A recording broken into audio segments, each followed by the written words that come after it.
Bismillahirrahmanirrahim. Assalamualaikum warahmatullahi wabarakatuh. Selamat pagi, salam sejahtera bagi kita semuanya. Shalom, Om Swastiastu, Namo Buddhaya, salam kebajikan. Yang saya hormati Bapak Wakil Presiden, para ketua dan pimpinan lembaga tinggi negara yang hadir, para Menko, para Menteri, seluruh gubernur, bupati, dan wali kota,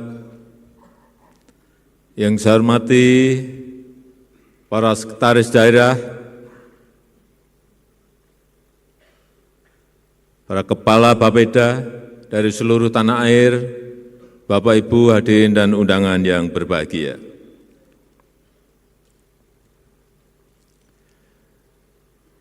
Sekarang ini kita dihadapkan kepada situasi yang tidak mudah, tantangan yang tidak gampang. Pertumbuhan ekonomi global diperkirakan hanya tumbuh 3,2%.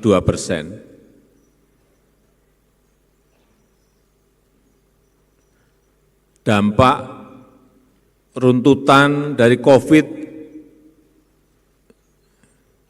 juga masih terasa sampai sekarang.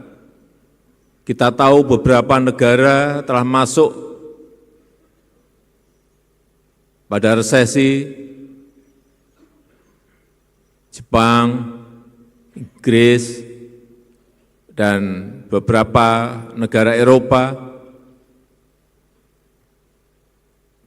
berada pada posisi menuju ke sana, menuju pada resesi. Oleh sebab itu, kehati-hatian kita dalam mengelola fiskal, mengelola anggaran betul-betul harus prudent, betul-betul harus hati-hati. Jangan sampai ada uang serupiah pun meleset dari rencana yang sudah kita buat. Dan betul-betul memperhatikan skala prioritas. Karena sekarang ini semua negara takut dan sangat ketakutan terhadap 3 hal. Yang pertama, harga minyak. Yang kedua, masalah bunga pinjaman.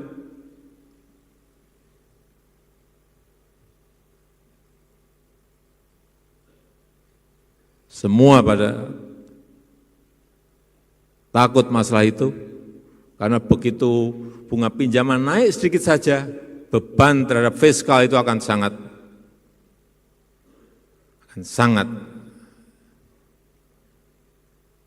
besar. Sekali lagi, oleh sebab itu kita harus betul-betul hati-hati dalam mengelola setiap rupiah anggaran yang kita miliki. Kita telah memiliki rencana pembangunan jangka panjang. Kita telah memiliki rencana pembangunan jangka menengah. Dan masuk ke tahunan kita masing-masing juga telah memiliki rencana kerja pemerintah atau RKP. Tetapi yang belum adalah sinkron atau tidak dengan rencana besar yang kita miliki. Ini yang belum. Oleh sebab itu, sinkronisasi itu menjadi kunci.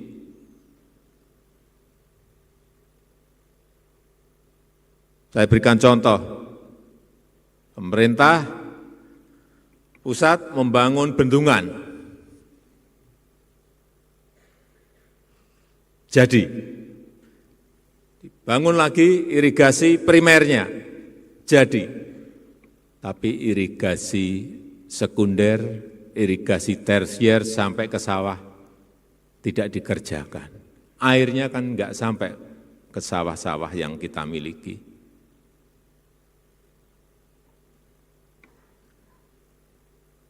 Membangun pelabuhan, pelabuhan dibangun oleh Kementerian Perhubungan, tapi jalan, mestinya ini daerah, jalan menuju ke pelabuhannya, meskipun hanya pendek, mungkin hanya 5 kilo, hanya 4 kilo, tidak dikerjakan. Ini yang namanya tidak sinkron, tidak seirama. Semuanya harus inline dengan tadi RPJP, RPJM, RKP, semuanya inline, kementerian sampai ke daerah itu harus segaris. Oleh sebab itu saya juga ingin mengingatkan kepada kementerian juga, kalau punya rencana itu disampaikan ke daerah yang ingin ketempatan. Ketuk pintu, kula nuwun siap ndak kita bangun waduk, tapi irigasi sekunder dan tersiernya daerah. Kalau enggak sanggup geser ke provinsi yang lain. Tapi biasanya memang kalau gubernur, bupati, wali kota ditanya sanggup, sanggup Pak, sanggup Pak. Begitu sudah selesai, waduh berat Pak kita Pak, APBD kita habis Pak untuk ini, untuk ini. Padahal sudah sanggup itu di depan. Inilah yang saya sampaikan, perlunya sinkronisasi. Dan kunci itu ada di Sekda dan ada di Bapeda. Karena yang ngurus ke DPRD, Bapeda, Sekda itu yang harian itu ngurus ke sana.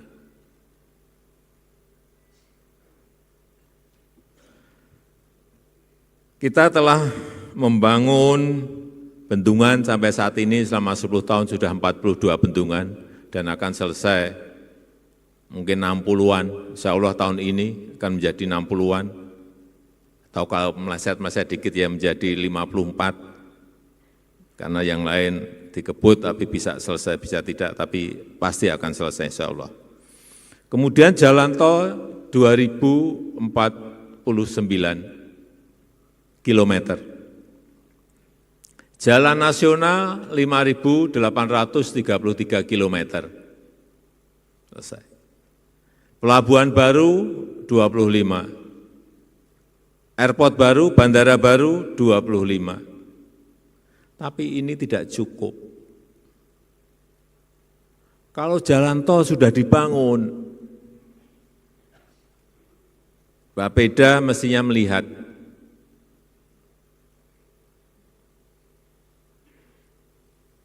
disambungkan kemana. Ini kan utama, poros utamanya. Terus disambungkan kemana? Sambungkan ke wilayah pariwisata, sambungkan ke wilayah perkebunan, wilayah produktif, sambungkan ke wilayah pertanian yang produktif, sambungkan ke sentra-sentra kerajinan. Itu harusnya yang mengerjakan daerah. Tetapi kalau memang betul tidak sanggup, ya sampaikan ke pemerintah pusat. Pak, ini ada rencana menuju ke kawasan sentra kerajinan sarung misalnya, sentra kerajinan mebel misalnya, tapi kami enggak sanggup. Sekarang sudah ada, bisa dikerjakan dengan impres jalan daerah. Tahun lalu habis 14,6 triliun untuk perbaikan jalan-jalan daerah yang rusak. Tahun ini disiapkan lagi 15 triliun. Tapi prioritas mana yang menimbulkan return ekonomi? Jangan sampai hanya jalan, hanya dipakai untuk harian saja, tetapi harus ada, oh ini jalan logistik, oh ini jalan menuju ke sentra produktif untuk pertanian, untuk perkebunan, itu produktif dan menimbulkan return ekonomi. Itu yang harus mulai dikalkulasi, mulai dihitung dan kemudian diputuskan di daerah. Waduk misalnya, bukan hanya untuk pertanian saja, tetapi juga untuk air baku. Tapi yang terjadi, pipa utamanya selesai, sambungan ke rumah tangganya yang belum. Kenapa belum? Karena PDAM-nya selalu rugi, sehingga nggak mampu untuk membangun sambungan ke rumah tangga. Mestinya itu disupport oleh APBD dari daerah. Tapi sampai saat ini tidak ada yang berjalan, itu tambahan sambungan rumah tangga untuk air minum. Oleh sebab itu, kemarin saya sampaikan kepada Menteri Bappenas, ya udah disiapkan lagi inpres untuk sambungan rumah tangga yang berkaitan dengan air minum.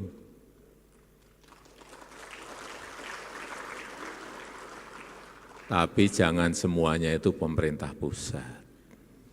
Ini kalau didengar inpres jalan daerah, inpres sambungan ke rumah tangga untuk air minum, alhamdulillah, alhamdulillah, Bapak Ibu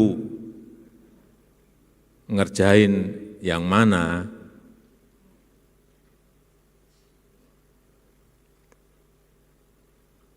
Ini yang harus kita pikirkan bersama-sama agar apa yang kita telah bangun itu betul-betul bisa produktif.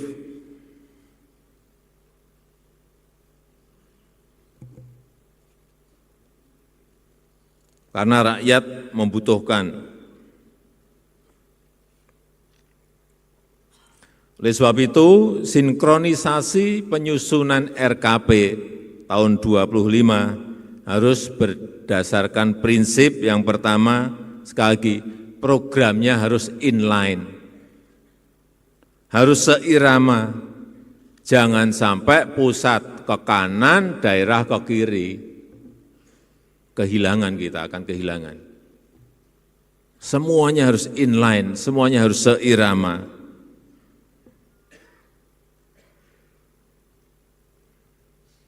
Misalnya pusat ingin meningkatkan produksi pangan, daerah malah mengkonversi sawah menjadi properti.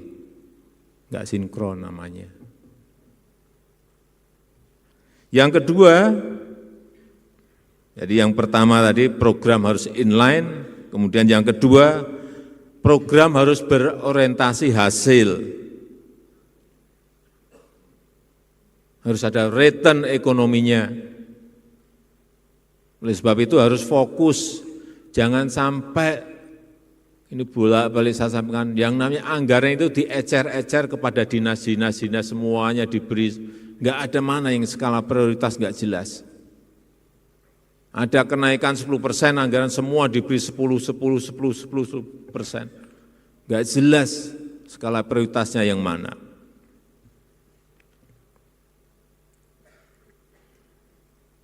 Jangan sampai anggaran dipakai untuk rapat-rapat kebanyakan dan studi banding yang kebanyakan. Adalah itu masa lalu, tapi masa depan jangan sampai itu terjadi lagi.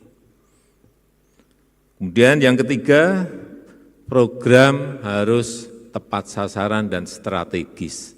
Artinya APBD, APBN itu betul-betul manfaatnya kelihatan. Karena tepat sasaran. Jangan sampai ada, saya lihat, anggaran untuk stunting, puskesmas, diberikan ke puskesmas, jadinya pagar puskesmas. Ada. Jangan bilang enggak ada, ada. Nggak ada hubungannya. Stunting sama pager.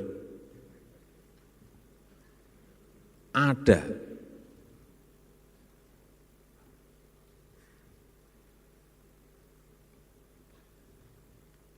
Oleh sebab itu saya berharap Musrenbangnas ini bisa menjadi sekrup penyambung agenda pembangunan pusat, provinsi, kabupaten, dan kota, agar semuanya inline, semuanya seirama, dan semuanya tepat sasaran, dan nanti hasilnya betul-betul dirasakan oleh rakyat.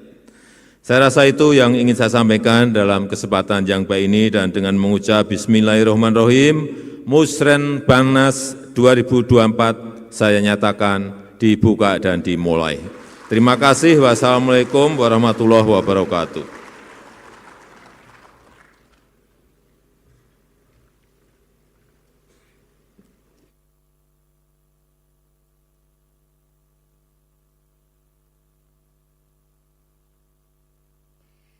Bapak Ibu hadirin yang berbahagia, sebagai ungkapan rasa